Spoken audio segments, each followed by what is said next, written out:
Volám sa Štefan Emergut, bývam tu v Slnečnicách, pracujem ako lekár-chirurg na špecializovanom onkologickom ústave tu na Bratislave. A je mi veľkým potešením, že ma oslovili, aby som mojim susedom predstavil nový defibrilátor, prístroj, ktorý zachraňuje ľudské životy, ktorý je už nainštalovaný tu na Slnečnicách. Je to prístroj, ktorý používajú profesionáli, záchranári, ale takisto aj laici na obnovenie činnosti srdca v prípade jeho zástavy alebo jednoducho pri strate vedomia. Tento prístroj sa nachádza v dvoch exteriérových skrinkách.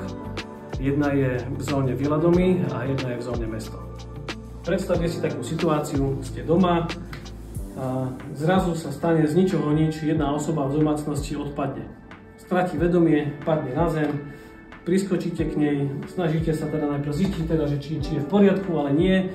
Ako prvé vytočíte číslo 112, voláte si pomoc rýchlej zdravotnej pomoci, skontrolujte, či môže dýchať, zdá sa, že dýchacie cesty sú voľné a začínate kardiopulmonálnu resuscitáciu.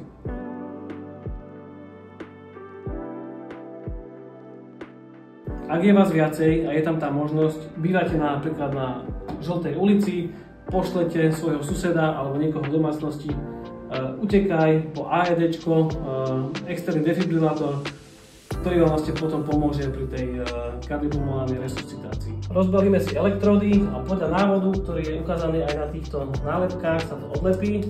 V tomto momente je prístroj pripravený, stačí stlačiť gombík a prístroj sám vyhodnotí na základe EKG, či teda podá alebo nepodá výboj. Stlačili sme gombík, podáva sa výboj, prístroj nás upozorní, aby sme trošku odstúpili od toho človeka. Následne pokračujeme v oživovaní a cyklus s podávaním výbojom a oživovaním sa môže opakovať aj niekoľkokrát. S masážou srdca a resuscitáciou pokračujeme až do príchodu sanitky. Ako ste videli na tomto príklade, je to plne automatický prístroj, ktorý naozaj aj v tej stresovej situácii rozmýšľa za vás, naviguje vás krok za krokom, preto vás chcem povzbudiť, aby ste sa naozaj nebáli to použiť, ak je to k dispozícii a ak sa to raz naozaj stane, zachránite tým ľudský život a budete na seba hrdí do konca života.